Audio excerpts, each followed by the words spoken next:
My name is Daniel Solomon Shaw. I'm a 4-time gold medalist world champion whip cracker, and I live in Ogden.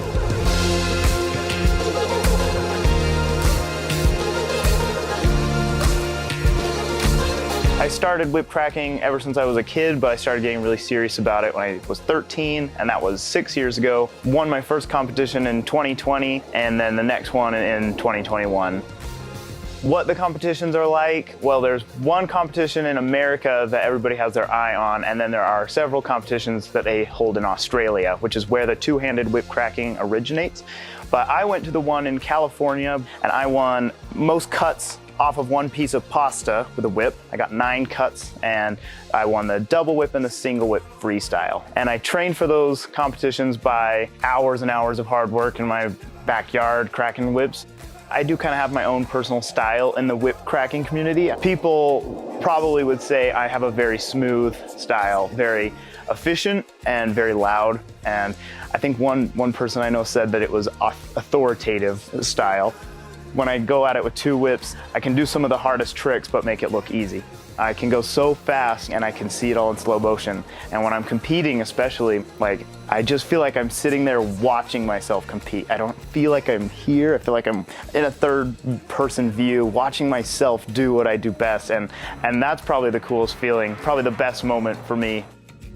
It was a quick study because of my background in martial arts, blacksmithing, archery, and other hobbies. When I was little, my mom and dad gave me a sword and I cut watermelons into pieces. And so that, from a young age, I developed a love and a talent with swords. So when I turned 11, I really wanted to learn how to make my own swords and armor, blacksmithing. We took a class in Salt Lake with Matt Danielson, and he taught me how to make stuff out of metal.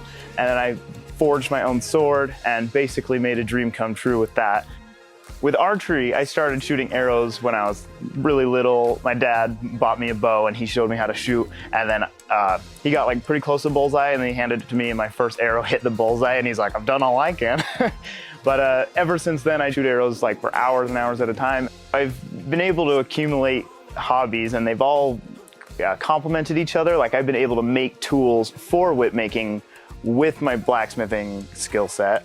I started making whips because the first whip I had when I was a kid broke from me using it so much, and I was kind of devastated at first, so I went online and looked to buy one, and it was super expensive. They were upward of $200 or $300, so I was like, okay, I'll learn how to make them. I started making them out of just rope and tape, and they were really crude and they didn't last very long.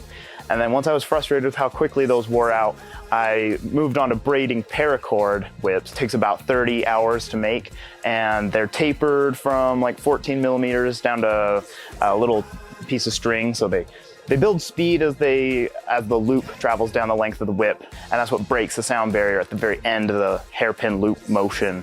It actually goes about 950 miles an hour at the end, breaking the sound barrier by about 150 miles an hour. These days, with online resources being more available to people, it is possible for people to learn to make their own whips. That's how I started. But I think that a lot of people just buy their own whips from other whip makers. I really enjoy doing all these things, blacksmithing, whip cracking, archery, but I think I enjoy teaching them even more. So anytime I get a chance and someone's interested, I love to share my knowledge with them and teach other people.